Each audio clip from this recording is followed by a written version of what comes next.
pleased to join this very important debate on Bill C-51 today.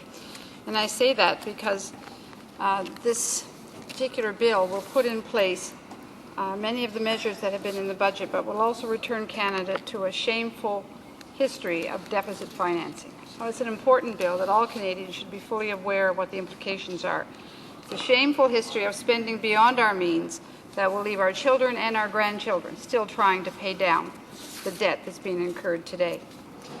In 1993, so I want to give you just a bit of history, Brian Mulroney's Conservatives had grown Canada's deficit to more than $40 billion, a trend that had exploded the national debt to more than $400 billion. In the election of 1993, Conservative fiscal mismanagement was the key issue of that election.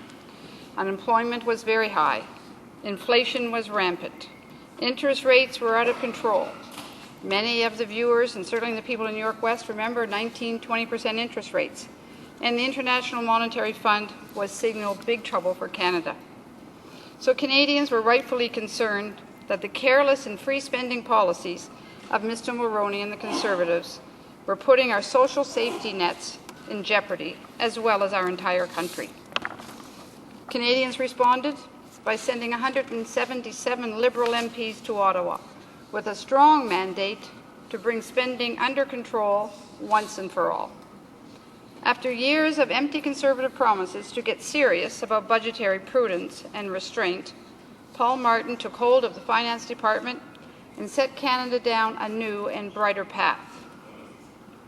By the time the Liberals left office in 2006, we had eliminated the deficit, paid down billions of dollars of debt, reduced taxes by more than $100 billion, reinvested the surplus to bolster social programs and transfer payments, placed the CPP on a secure fiscal footing, and generated and maintained an annual budgetary surplus that the current government always complained was too high.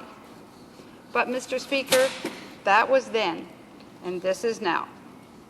Despite inheriting a $13 billion surplus in 2006, in just 3 very short years, this Conservative government has squandered that and returned Canada to deficit once again. Sure enough, Tory times are always troubled times.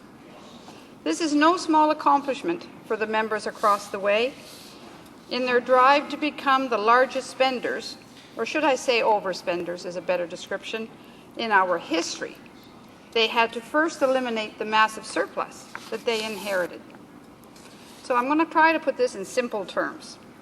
$13 billion surplus they inherited just under 3 years ago, plus the $56 billion we're talking about now, which already may be much higher, but we're talking $56 billion because that's the amount the finance minister is referring to, makes a total overspending tab of $69 billion. $69 billion of Conservative mismanagement.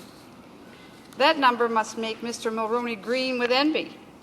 At least the Mulroney government acted like it was trying to bring spending under control, contrary to the current government.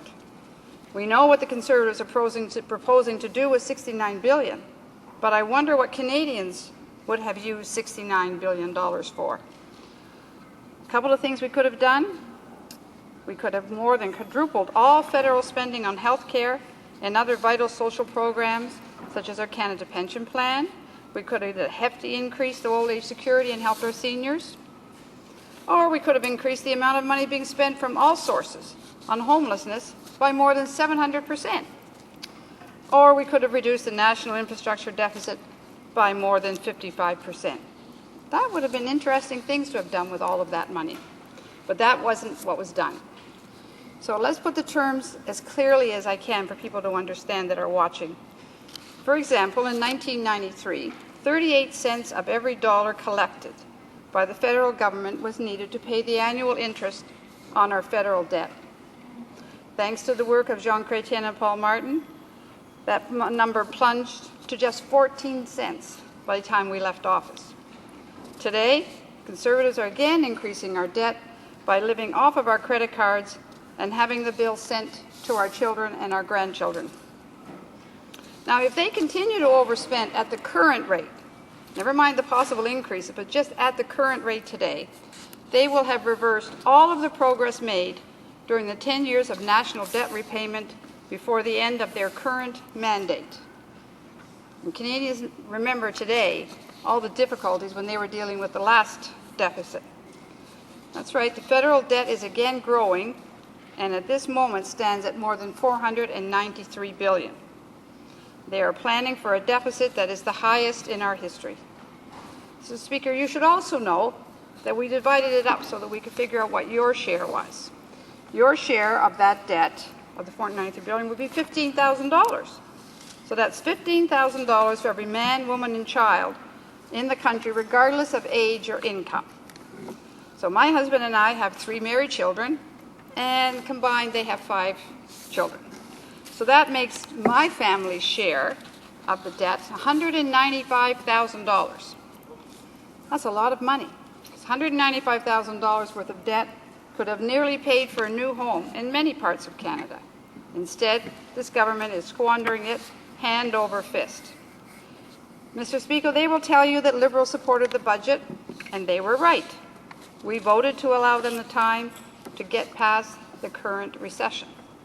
We've held them up for almost 4 years in order to try to move the country along, and voted a lot of times that we didn't want to, but it was important to try to work on behalf of Canadians.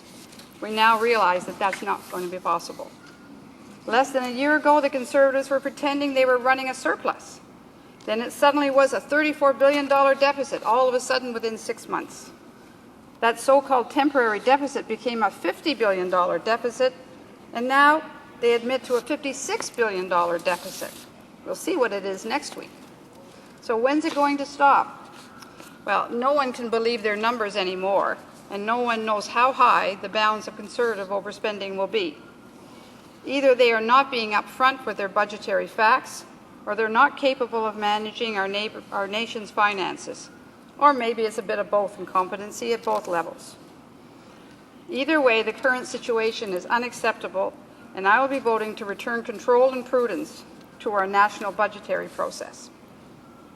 As the official opposition, we were prepared to work with the Conservatives, as I indicated earlier, but they've squandered that trust, just like they have squandered billions of hard-earned tax dollars and continue to mislead, twist, and turn all of the truth that's necessary when it comes to being responsible government. And I use the word squandered intentionally because the Conservatives promised a lot of things. Infrastructure and job stimulus, but they've failed to deliver 88% of that money, and the little that has got out there has got into not where unemployment is the highest and the needs are the biggest. It's exactly where they're Conservative ridings, not Bloc, NDP, Liberal ridings. You have to be a Conservative riding first. They promised never to raise taxes. Oh, they brag about that all the time. But they've implemented a payroll tax of $13 billion. That's a $13 billion tax on jobs, which clearly will be a job killer, not a job implementer. This measure alone amounts to $632 in annual payroll tax increase on Canadian workers, no matter how much they try to deny it. And they'll be forcing small businesses, who are already struggling, to pay $884 more per employee per year. And they say they don't raise taxes. Well, I don't think that's being responsible at all, Mr. Speaker. It seems the government has forgotten the basic rules, that the Prime Minister and the Finance Minister have failed to be upfront and honest with Canadians. They have failed to grasp even the basic fundamentals of recessionary budget management. And they have failed to effectively manage a looming unemployment crisis with the 459,000 people who are currently unemployed, and the OECD is predicting another 200,000 people who will be unemployed. And they've failed to keep spending under control. So, Mr. Speaker, I thank you for the opportunity to speak, to get my points on record, and I welcome any comments, and I suspect there will be a few. Questions and comments? The Honourable Member for Kitchener-Conestoga. Thank you, Mr. Speaker. I was interested in listening to my colleague's comments, but I was amazed at her selective memory and the things that she chose to leave out of her speech. She failed to mention, Mr. Speaker, that this practice she calls shameful deficit financing actually began under the former Prime Minister Trudeau. And certainly the Conservative government that followed had to continue on in trying to keep the social programs running. And yet when the Chrétien and Martin years came along, they just cut all of that funding to the social programs. Health received a $25 billion cut. And the other thing I'd like to understand, Mr. Speaker, I have three questions. How can she refer to paying down almost $40 billion of debt as squandering money? Secondly, where is the $50 billion surplus that was targeted to employment insurance funds? We don't know where it is. And thirdly, where is the $40 million still not accounted for from the former sponsorship program? I'd like an answer to those three questions, please, Mr. Speaker. The honourable member for York West. It's always amazing how we have these different perceptions of what went on. The problem with the people across the road, which is the current government, is they know how to talk about lowering taxes, but they don't have the courage to make the difficult decisions when it comes to what are you going to be cutting. And clearly, when Mr. Mulroney and his previous Conservative government were in, they just kept right on spending and kept thinking, well, we've got to get this under control. And then they never had the courage to make the cuts that were necessary. When we got into power in 1993, by that time, our country, our great Canada, was almost bankrupt. And so we had the courage as Liberals to engage Canadians and make the cuts that were necessary to balance that budget. I've yet to see a plan for just how this government is going to plan to deal with this $60 billion deficit that's continuing to grow. How are they going to deal with that? Are they just going to sit back and keep on spending? Spending is really easy. What's really tough about being in government is figuring out how you're going to pay for everything that's important and how you're going to balance the budget. That's what's important. It's about time they stopped doing the spending and started coming forth and saying, how are they going to deal with that issue? Questions and comments? The honourable member for Mississauga South. Thank you, Mr. Speaker, and I appreciate the member's comments. Mr. Speaker, one of the areas that this member has worked a lot on is the whole issue of cities and the importance of having a healthy infrastructure. The member knows that the government allowed some $3 billion worth of infrastructure approved funding to lapse in the last fiscal year. They promised shovel-ready projects, and yet they only got 12% of the money out so far, cash in hand. And the unemployment rate, Mr. Speaker, has gone up to almost 10%. These are the kind of things that demonstrate irresponsibility of a government, and I'm going to give the member an opportunity to comment on why this government has failed to deliver jobs for people. The honourable member for York West. Clearly because they're out of touch and don't understand how important it is to be investing money all across this country. The City of Toronto has an unemployment rate of 20%. We have massive youth unemployment. Rather than focusing where you're putting the infrastructure dollars that are important, there are certain projects that were approved back when Paul Martin was in that are just going through the process now. Had they gone and used the gas tax, which was something that we introduced, would have been a very fast way of getting money for infrastructure throughout all of our cities in Canada. Has an aging infrastructure. If you speak to FCM, the Federation of Canadian Municipalities, they'll tell you there's a $500 billion infrastructure deficit in this country. And that's not community centres. They're talking about sewers. They're talking about streets that are falling in and caving down. So those are the issues that needed money immediately that could have been out the door 6 months ago already and being done. Questions and comments? The honourable member for Trinity Spadina, short question, please. Thank you. In my riding, the Harvard Village Residents Association started a home energy retrofit opportunity project, and the project offered residents an opportunity to lower heating bills, reduce carbon footprint, and make their homes more comfortable. And this is made possible by the home renovation tax credit and the eco-energy program.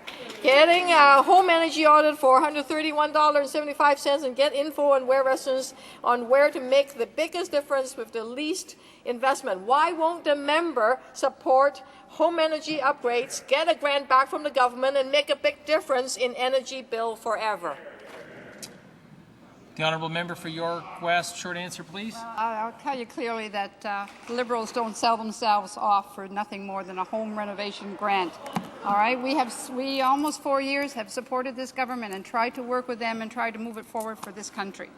At this point, we no longer have confidence. The infrastructure money that's being spent, the so-called stimulus money that's being spent, clearly is just going to drive up a huge debt and is not going to help the people that are currently unemployed. The honourable member for Kitchener-Conestoga.